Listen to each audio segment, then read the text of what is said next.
I want to show you before I start my review an item that I have it here all packed up and ready to go. But this item is going to be in my hands for one last time this week. This is like I went over a few weeks ago. I actually showed it already once before, but I was showing you guys rare ray guns that were produced in the early 1930s. This is the Buck Rogers ray gun. Now this one, there's two models of this particular one that is made. As you can see, this is in pretty bad condition. When I had the fire in 1995, I think that because this was not this, like, you know, not corroded, but it's got some corrosion on it, some rust. I guess you got to clean it up a little. Had another one which is called the Atomic, the water gun, and I sent that one up as a gift to my friend Scott up in Canada, and this is going to my friend Mark in the West Coast. I will be giving this to him. He was nice enough and kind enough to finally give me my robot plants after 40-something years looking for them. So he had them. He was able to make my dream come true with that and answer a lot of questions I had. So having, you know, when I'm saying this is I just wanted to show you guys this. I'm going to give it to him. He liked it a lot, and I know he wanted to get one, so I told him, don't worry. Maybe he can repair it. He can have it, you know, restored. It's been in my storage for years, so I don't have time to do it, or am I going to spend any money doing it, because what I collect is novelties and stuff, and, you know, if I keep going and expanding, I'm never going to finish. It's just going to get worse and worse. So right now, Mark, this is your gift. It's coming over to you. You should have it by the end of this coming week. Anyway, having said that, I want to show you guys here. Here's an ad for the Monster Ghost. Now, I just want to show you guys why I think, in my opinion, this was my favorite ad. When I look at the guy here, and if you see the ghost, you know, it kind of has, like, you know, spooky eyes, and it says, spine tingling, 7-foot monster ghost, eyes glow eerily in the dark, eyes and fangs. Now this one here is kind of not the ones that they originally ran in the you know, the comic books. This one was like in Conan the Barbarian magazine, and you would find it in the back cover, inside back cover, inside front cover. And, you know, apparently it's kind of like a little bit more into it. They put a little more into this ad than the regular Honor House 7-foot ghost, because the other one that you see in most comic book, it'll say, scare the daylights out of your victim as this terrifying life-size ghost hovers and darts over them, can be controlled up to 50 feet away, so you can hide while watching your victim, complete instructions included. This one here, if you see, says this 7-foot scary ghost darts and hovers with its eyes and fangs. Now, the fang part, that must be some stickers that they offered or gave away. I don't know, because this ad, like I said, it was not as common as the other one. But what I wanted to say about it is, if you see, when I first looked at this ad, I was able to imagine a little bit more, because even though that you're seeing the ghost darting up and scaring the kid, I was able to, in my mind, put together a bigger thing. When you see the 7-foot monster ghost from the Melting Company, and, you know, and Guarantee Company, Melting Company, which is the same Johnson Smith, the ads were better. The artwork was a lot better than this one, but you know what? You kind of expected it's going to be scary. This one, I think this one let me build more upon. So this is my favorite artwork, and it's my favorite ad, which is the Honor House 7-foot ghost. The reason I'm showing this ad today is because I want to see if any of you guys as a kid ordered this ghost, and you might still have the instructions for it. You will do me a great service if you can acquire them or let me have a copy of them, because I lost them many years ago. I think I lost them way before the fire. sometime when I was small or something. I don't remember exactly what happened to the ad, but I remember it had a ghost coming from the ground up. Let's say a dark room. It had a window. Light came in the window, and there was a ghostly apparition or ghost, which didn't have it didn't have a face or anything. It was just a ghost, so similar to bedsheet ghosts like that, that style. But I don't remember much about it. I mean, I would love to someday come across, because I still have the original ghost. I have everything, the control line, everything with it. The instructions is the only thing that's missing for my Honor House ghost. My Melting Company ghost, as you know, in the book Mail Order Mysteries by Kirk Damaris, it's intact. I didn't open it up. I kept everything as is. And I also have in there the Johnson Smith ghost, which is also there. And that's also intact. And I have them in display cases. This little guy here, though, I have the original envelope, everything. It's just I need the instructions in order to complete it. So if any of you guys have the instructions, please let me know. If you, maybe a brother or sister. Now, I have this picture of the ad here, which is, this is actually the first, or one of the very first ads for the 7-foot ghost that ever appeared. And it was by John Cook Productions, and it made its appearance in Boy's Life magazine. I believe this ad is 1964, 65. But if you look at it, the ad itself, it says you man the controls. It will rise up from a hiding place up to 50 feet away. It will hover, float, dart, dance, hide, Again, hurry, send $2. And that was pretty expensive for the time, though. But, and here it says, if, for the people of Boy's Life readers, if you order 2 ghosts, whatever, you can sell, whatever, keep $1.25. The point I'm trying to say is that the ad itself, come on, this ghost looks kind of dumb. I mean, it's not a great looking item. So obviously, but I just want to let you guys know who invented the ghost, who was the first one. That was definitely John Cook. Here I have another ad. This is more like from Eerie magazine and stuff. And it has a lot of the Aurora monsters. This I just came across. Now, I also wanted to show you guys this other ad. Now, Honor House sold this item in the early 60s to late 60s. In the 70s, I don't think this item was available anymore. The reason I'm showing you this ad is because the Haunted House Mystery Bank, that if you look, because of the size and everything, it's almost identical to the one that has a ghost that comes out of the door, and you see them on eBay all the time. In the 1960s or late 60s, early 70s, if you went to Walt Disney, they used to sell it in there. And a lot of people always, not a lot of people, I've seen people in the past advertise it as the Haunted Mansion from Disney. It's not a haunted. It was made by Brumberger. It's a German company, and the bank itself, it's been sold to many different companies. Johnson Smith sold it. Honor House actually sold it too. But this particular one, the reason I'm showing this one here is that when you read the ad here, it says, and let me just get it here a little closer. It says, if you like the chills and thrills of the unusual, this bank is for you, and it makes saving these coins real fun. Just place a penny, nickel, dime, or if you're independently wealthy, a quarter on the steps of the house. With a groan and rattle, the door spookily opens, the house shudders and quakes. Here's the part that I want to show you guys. This is the important part.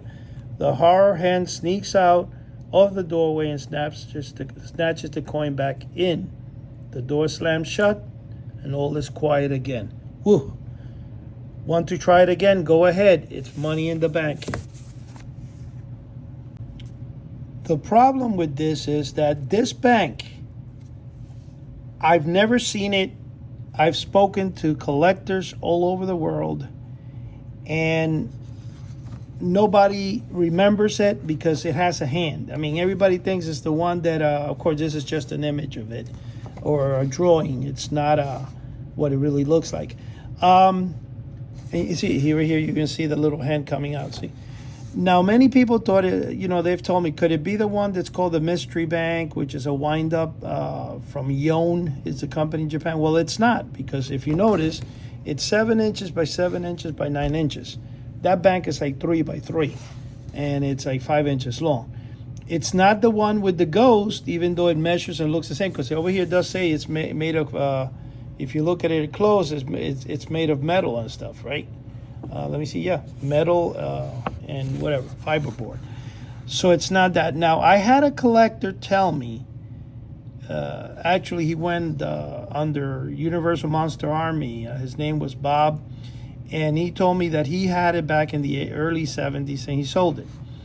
I remember one time that my sister-in-law came up from Florida, and I was looking, my wife and her were shopping, and I stayed in an old Walden books, and I picked up a book about collectibles, and believe it or not, inside the book was the bank and a picture of the bank, and it said a hand came out, and the reason it stood out because it said battery operated. I bought almost every book I could since that time, because this happened in probably 1996, and I cannot find what book had the picture, whatever. So one time when I was working in the hospital a while back, the hospital had asked me to put in display a lot of my collectibles. So in the lobby of the hospital, there was a huge display case filled with my collectibles, and I put the metal bank, the one with the ghost, and one of the guys there said to me, hey, I had that same one, but a hand came out. And I go, are you kidding me? So he goes, yes, it's down in Puerto Rico. My mom still has it. We were going to negotiate, but unfortunately, the poor guy at the age of 40-something died.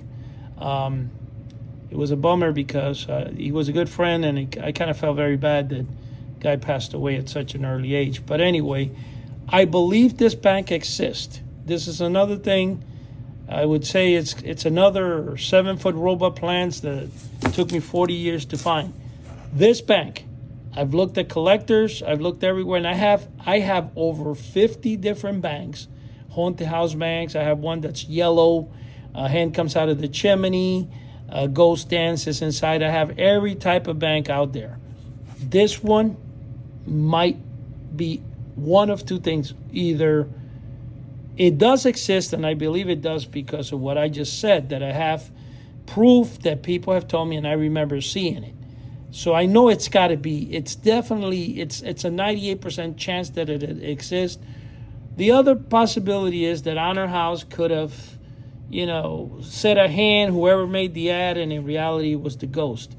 I've never met anybody that I know of that ordered this from Honor House. Maybe if anybody out there ordered it and remembers and said, no, Eddie, you know what? It was actually the ghost. I don't have it, but it was the ghost, not the hand. Then I could say Honor House improvised, because they used to do that a lot. But anyway, this is a mystery to be solved. If anybody out there knows anybody that ordered this particular, here's the ad again, look at it good. Let me know, see what they got. It doesn't matter if we find the bank or not, but it would answer the question if this bank exists or if it doesn't exist. Now, Honor House did run the ad several years. I spoke with Wagman when he was alive. I met him. I asked him about the bank, and he had mentioned that they got it from China, but he didn't remember if it was a hand or a ghost. So basically, he didn't really give me much. So the other thing I wanted to show you guys, I came across this book. This book is probably the first novelty book that was written. It goes back several years. I'm not sure exactly the year. Oh, I showed you guys this before. This is one of my original, that I got this on eBay, but these are the 7-foot robot plants, and I might actually put this on eBay because they're lying around. I keep bumping them. And here is a picture, obviously, if you guys know the fake vomit in the front. Now this book, it says looks like a real book. Interesting. It's written by Harry N. Abrams, Incorporated publisher. It's actually Mark Newgardner. The book itself, I don't remember. I think I read some of it a while back. I found that overall it was kind of confusing in a lot of parts. It does have very nice picture. Here's the the U.S. patent of the Joy Buzzer, which S.S. Adams filed in it says here 19. Let me see if I can get it there.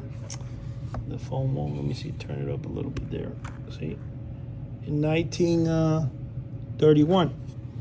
The book does, like I say, have awesome pictures. It's more geared towards the early 1940s novelties, and it has a lot of S.S. Adams stuff in here. Is it a good book? Here is the S.S. Adams factory. Oh no, actually, this is a magic shop. It doesn't say exactly where. Joker. Well, actually, this could be the S.S. Adams factory, but it says up here. Not. Let me see if it says a typical. No. This says a typical novelty shop downtown.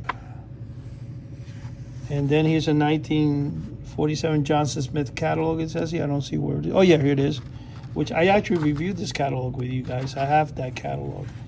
But you see, it has great pictures. But again, they're more 1940s, So a lot of us don't resonate with them because this is way older. Here is the S.S. Adams Company, the original. I remember that door in particular. I was there about 3-4 times. Dave Harborside actually gave me a tour of the thing, but Chris Adams back in 1989 toured me of the entire warehouse, and it was super cool. And it is what it is. It's gone, no longer there. But anyway, this here has novelties. Here's the fake vomit, but it's more older. The book, you can get it on eBay. You can get it on Amazon. This book is pretty cheap. You can get it for a few dollars. It's not a very expensive book. But then again, the idea is where here it tells you a little bit of history, what it is, but it's got a lot to read in it, but it lacks the novelties we grew up with. This is more like the yakety yak, which is the talking teeth that I just passed it here. See on the top there, talking teeth. But it doesn't have itching powder. Now, these are really, really old novelties. So, like I said, if you guys want to get the book, hey, I actually have like 7 or 8 copies of the damn book. Because over the years, I actually did buy quite a few. Here's the famous whoopee cushion. You can see it's always been. This is my favorite, the one with that, because it's the one that goes. But you have in here a lot of the Johnson Smith ads and S.S. Adams products, because they're like I'm actually going through as many pages so you can get an idea in case you guys want to get the book. You'll figure here's the Scottish dogs, very famous. See, here we have the voice.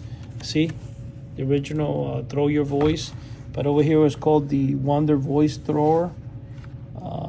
And this is what was offered by. You can tell this is an old Johnson Smith ad from the 70s. This pig here, this is a very interesting pig.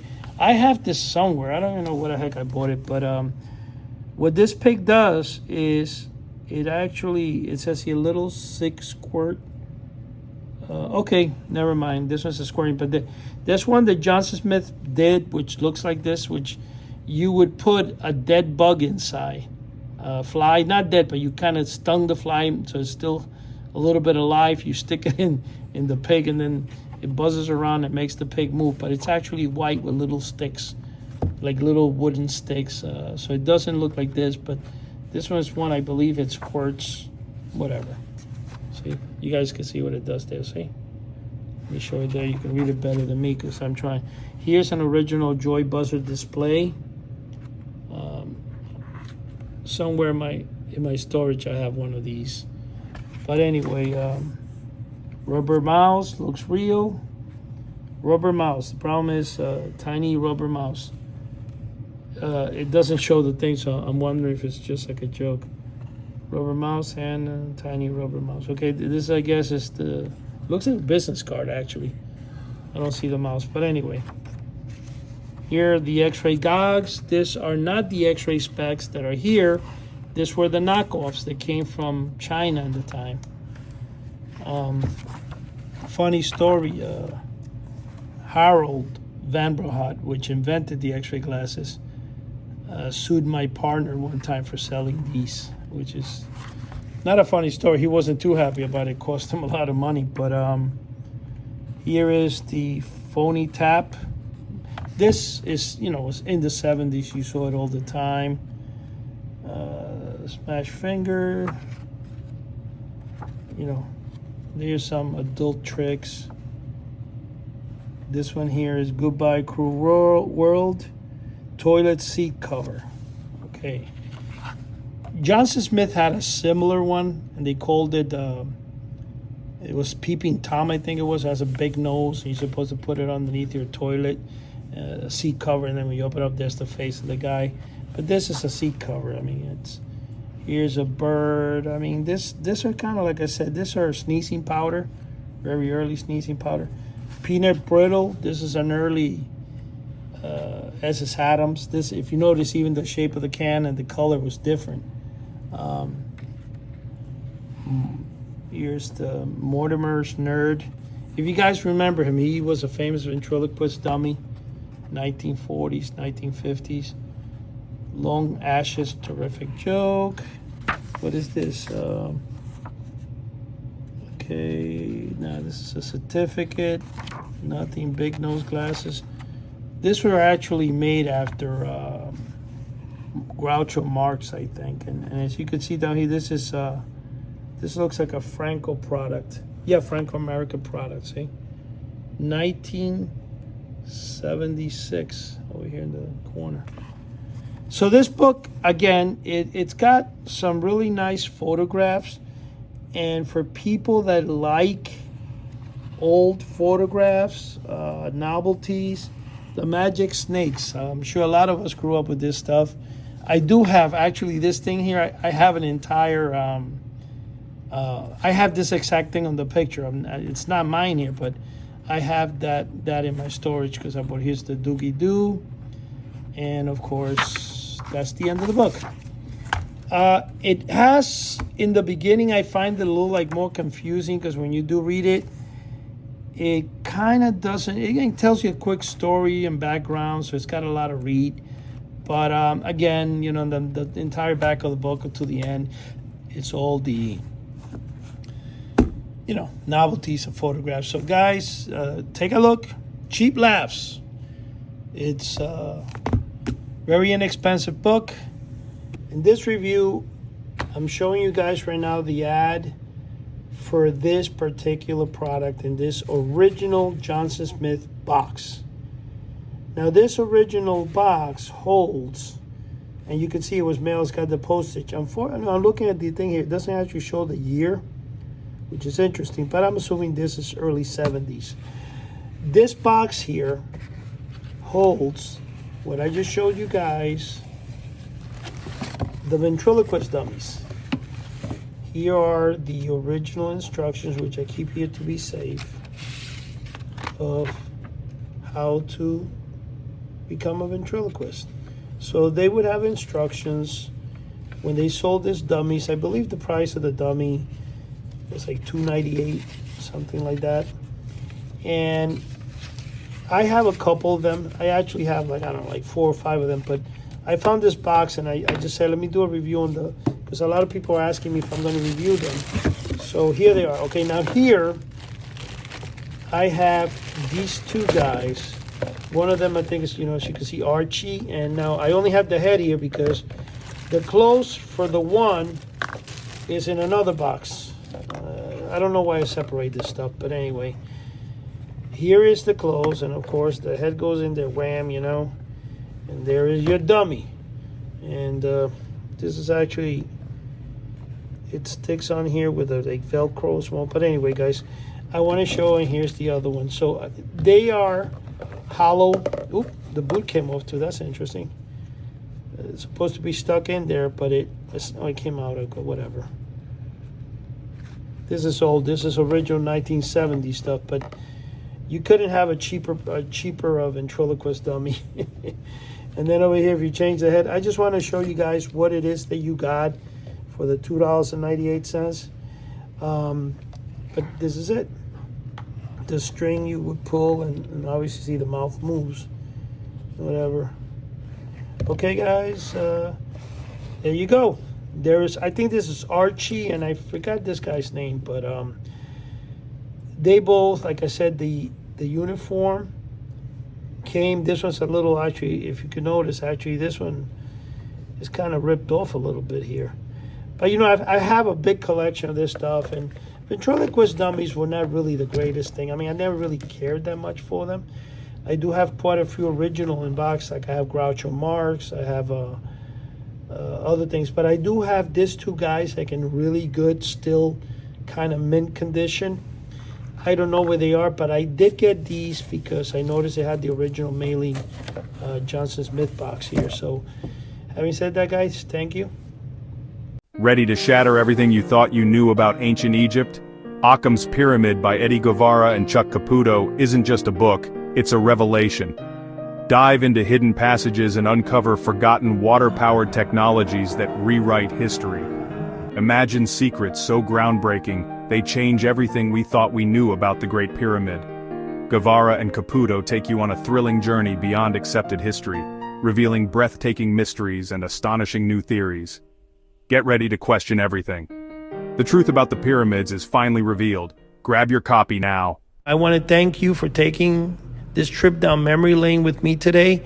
If you are as passionate about vintage novelties and mail-order treasures as I am, please be sure to check out House of the Unusual for more unique finds. You can see more of our archives and exclusive contents at our YouTube channel, House of the Unusual.